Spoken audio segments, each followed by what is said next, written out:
এতিয়া আমি আলোচনা কৰিম বৈদ্যুতিক জেনাৰেটৰ অৰ্থাৎ ইলেকট্ৰিক জেনাৰেটৰ সম্পৰ্কে। যে ইলেকট্ৰিক জেনাৰেটৰ বা বৈদ্যুতিক জেনাৰেটৰ কাক বলে, ইয়াৰ মূলনীতি কি, ইয়াৰ কাৰ্যপ্ৰণালী কেনেকুৱা ধৰণৰ, আৰু বৈদ্যুতিক জেনাৰেটৰত আঙঠি দুটাৰ কাম কি, দুটা আঙঠি থাকে বৈদ্যুতিক জেনাৰেটৰত, আৰু ইয়াৰ এসি জেনাৰেটৰ ডিসি জেনাৰেটৰ কাক বলে, গোটেইখিনি কথা এইটো টপিকত আমি আলোচনা কৰিম।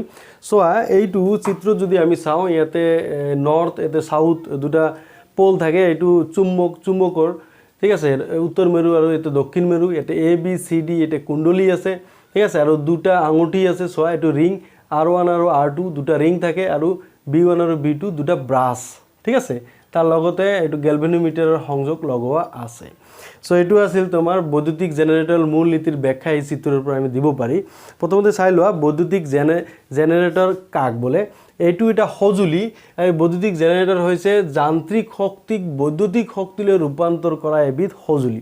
এই সঁজুলিৰ সহায়ত কি যান্ত্ৰিক শক্তিক বৈদ্যুতিক শক্তিলৈ ৰূপান্তৰ কৰা হয়, এইটো কথা মনত ৰাখিবা, ঠিক আছে। আৰু কি বৈদ্যুতিক জেনাৰেটৰ যেটো মূলনীতি, এই মূলনীতিটো চোৱা। এতিয়া বৈদ্যুতিক জেনাৰেটৰ বিদ্যুৎ চুম্বকীয় আবেশ নীতিৰ আধাৰত নিৰ্মিত।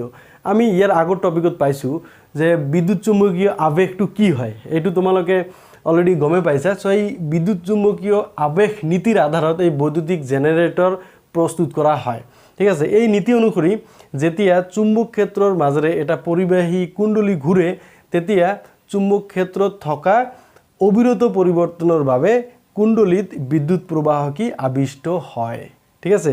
এই আবিষ্ট প্ৰবাহৰ দিশ ফ্লেমিঙৰ সোঁহাতীয়া নীতিৰ সহায়ত আমি নিৰ্ণয় কৰিব পাৰি।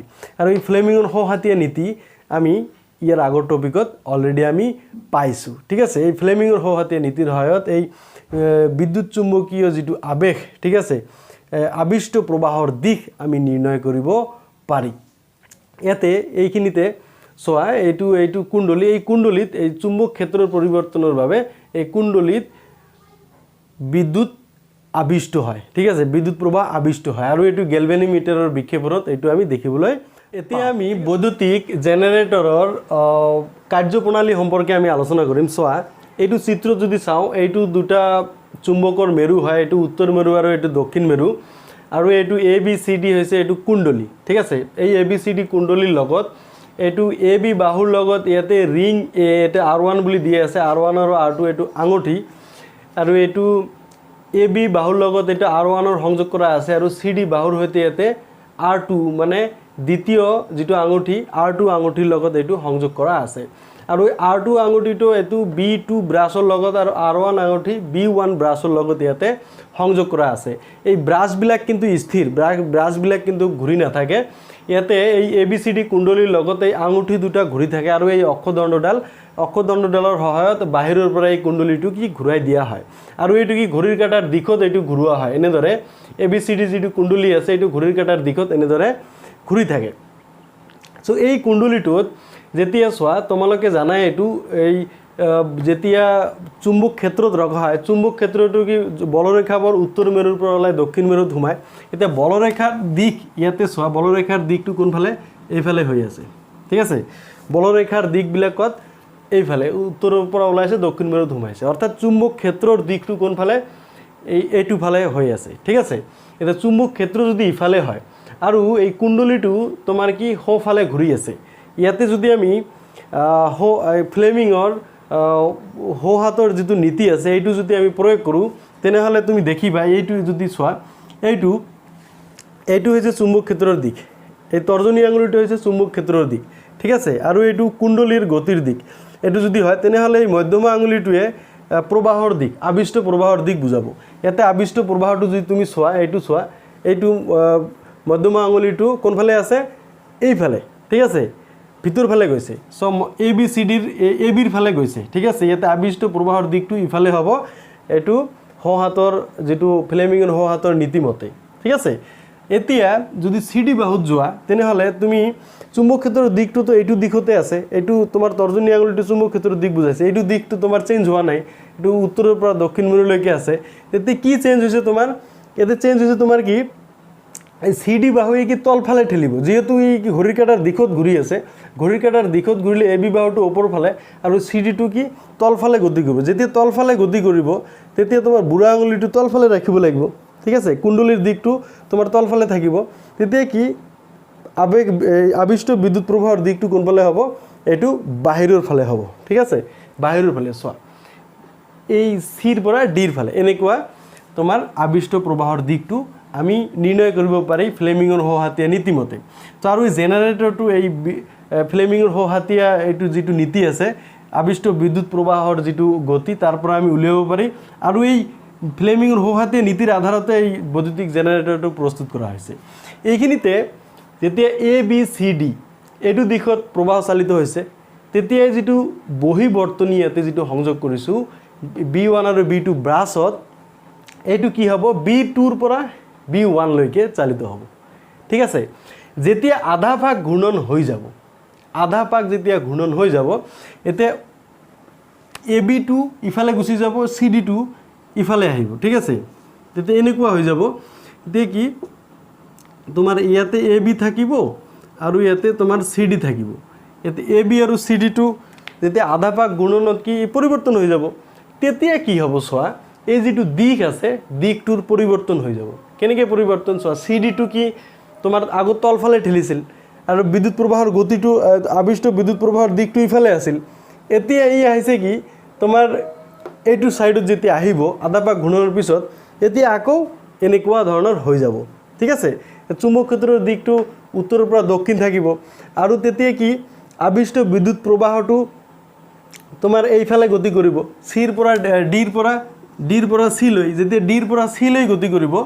তে তুমি অটোমেটিক তুমি গম পাই যাবা ঠিক আছে এ বি সি ডি বাহুটো তেতিয়া ওপৰলৈ ঠেলিব সি ডি বাহু ওপৰলৈ ঠেলা মানে কি সি ডি বাহু প্ৰথমতে তলফালে ঠেলি আছিল ইফালে থকা সময়ত তলফালে ঠেলি আছিল এতিয়া যেতিয়া ইফালে আহিব তেতিয়া কি ওপৰফালে ঠেলিব ওপৰফালে ঠেলাৰ লগে লগে তোমাৰ বুঢ়া আঙুলিটো ওপৰফালে ৰাখিব লাগিব আৰু তেতিয়া তৰ্জনী আঙুলিটো তোমাৰ ইফালে থাকিব আৰু কি মধ্যমা আঙুলিটো অটোমেটিক কোনফালে ভিতৰ ফালে গুচি যাব এতিয়া এইটো দিশত প্ৰবাহ চালিত হ'ব ঠিক আছে ঠিক তেনেদৰে এবি বাহু যেটো আছিল এবি বাহু প্ৰথমতে কি ওপৰফালে ঠেলিছে যেটো ঘড়ীৰ কাঁটা দিশত ঘূৰি আছিল যেটো এইটো সাইডত যেতিয়া যাব তেতিয়া কি কৰিব ই কি তলফালে ঠেলিব ঠিক আছে তলফালে ঠেলা মানে কি বুঢ়া আঙুলিটো তলফালে থাকিব লাগিব তে বুঢ়া আঙুলি যেতিয়া তলফালে থাকিব আৰু মধ্যমা আঙুলিটো তেতিয়া কি বাহিৰ ফালে থাকিব অৰ্থাৎ এতিয়া বিদ্যুৎ প্ৰবাহ চালিত হ'ব বিৰ পৰা এ লৈ এতিয়া চোৱা আগত কি আছিল এ বি সি ডি দিশত বিদ্যুৎ প্ৰবাহ চালিত হৈছে তেতিয়া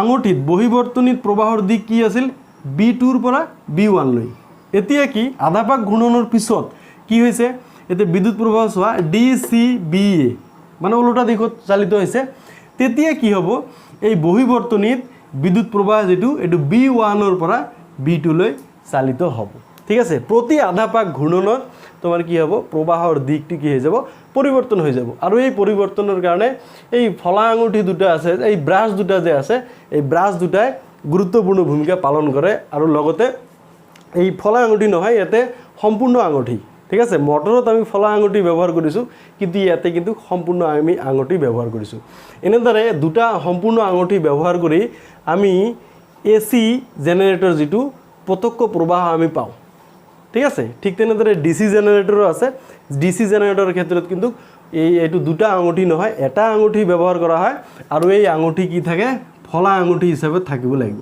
ঠিক আছে এনেদৰে মাজত কি থাকিব তোমাৰ ফলা থাকিব এইটো তোমাৰ ডিসি জেনাৰেটৰৰ ক্ষেত্ৰত এইটো থাকিব আৰু এইটো যেটো ছবি দিয়া আছে এইটো এসি জেনাৰেটৰৰ ছবি এইটো নেক্সট স্লাইডত আমি এইটো এসি জেনাৰেটৰ ডিসি জেনাৰেটৰ বিষয়ে পাম এতিয়া চোৱা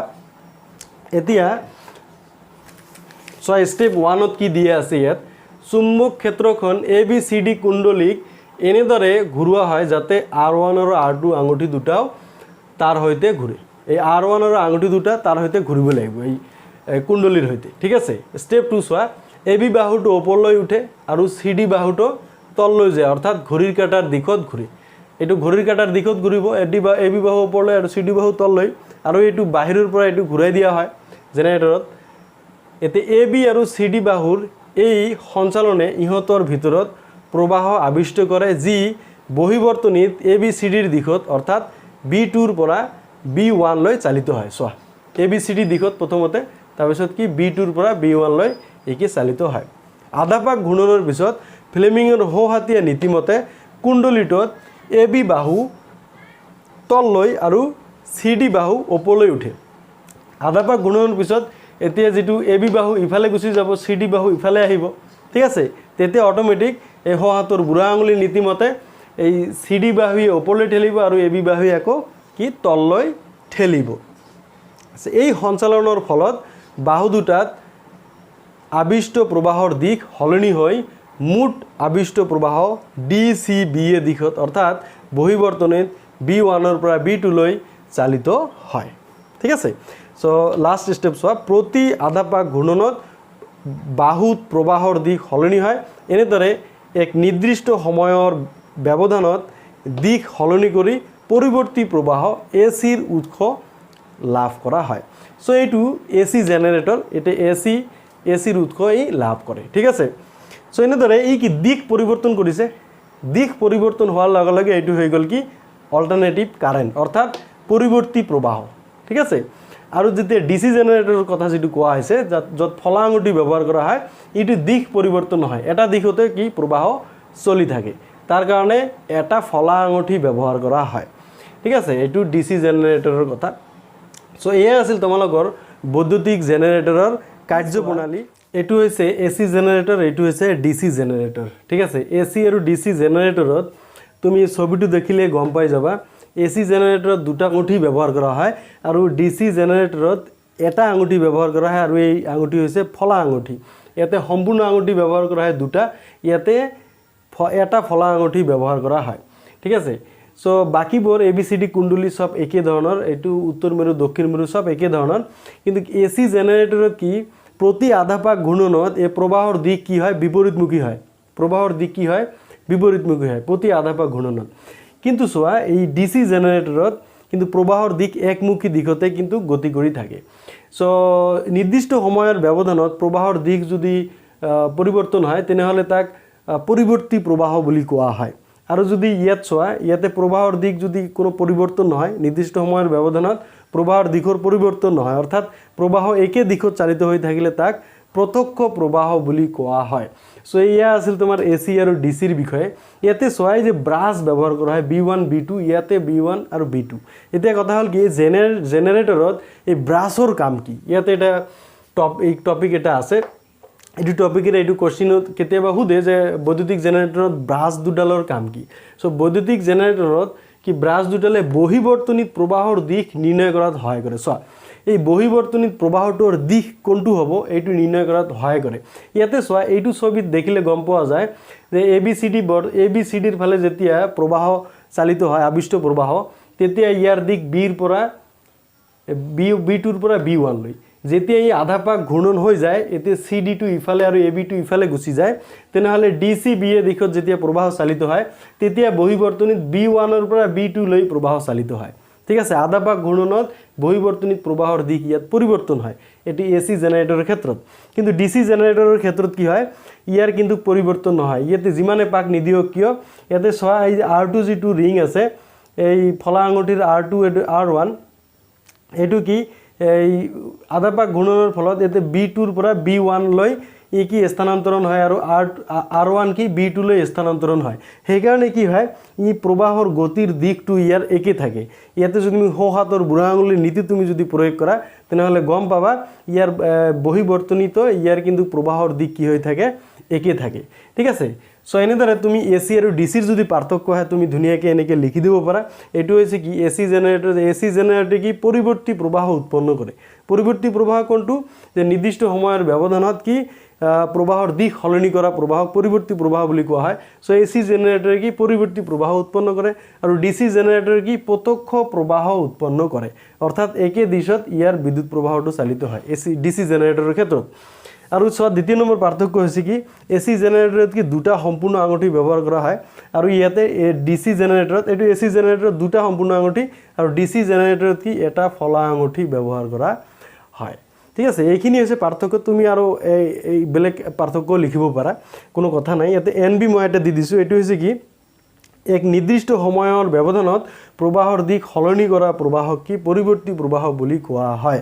আনহাতে একে দিশত চালিত হোৱা প্ৰবাহক কি প্ৰত্যক্ষ প্ৰবাহ বুলি কোৱা হয়, অৰ্থাৎ নিৰ্দিষ্ট সময়ৰ ইয়াত কি দিশৰ কোনো পৰিৱৰ্তন নহয় সো এয়া আছিল পৰিৱৰ্তী প্ৰবাহ আৰু প্ৰত্যক্ষ প্ৰবাহ সো এইখিনি যদি তোমাৰ ক্লিয়াৰ হৈছে তেনেহলে বৈদ্যুতিক জেনাৰেটৰৰ যদি কিবা কোশ্চিন আহে তুমি গোটেইখিনি তুমি ইয়াৰ পৰা পাই যাবা সো এইখিনিলৈকে তোমাৰ যেটো নতুন সিলেবাসৰ যিখিনি টপিক আছিলে এইখিনিলৈকে দিয়া আছে বৈদ্যুতিক জেনাৰেটৰলৈকে এটো চেপ্টাৰত 13 নম্বৰ চেপ্টাৰত দিয়া আছে সো মই গোটেই টপিক মিলাই পেলাই এটা ফুল চেপ্টাৰৰ তোমালোকৰ ভিডিও মই বনাই দিম আগৰ যিকিটা মই টপিক মই অলৰেডি ক্লাস লৈছিলো ঠিক আছে সো ফুল চেপ্টাৰৰ তোমালোকে ভিডিও পাই যাবা ঠিক আছে সো যদি কিবা থাকে মোক কমেন্ট বক্সত জনাবা আৰু যদি ভিডিওটো তোমাৰ ভাল লাগিছে তেনেহলে তোমাৰ যিমান বন্ধুবৰ্গ আছে সকলোৰে লগত শেয়াৰ কৰা আৰু এটো কি এটা লাইক মাৰিবলৈ নাপাহৰিবা ঠিক আছে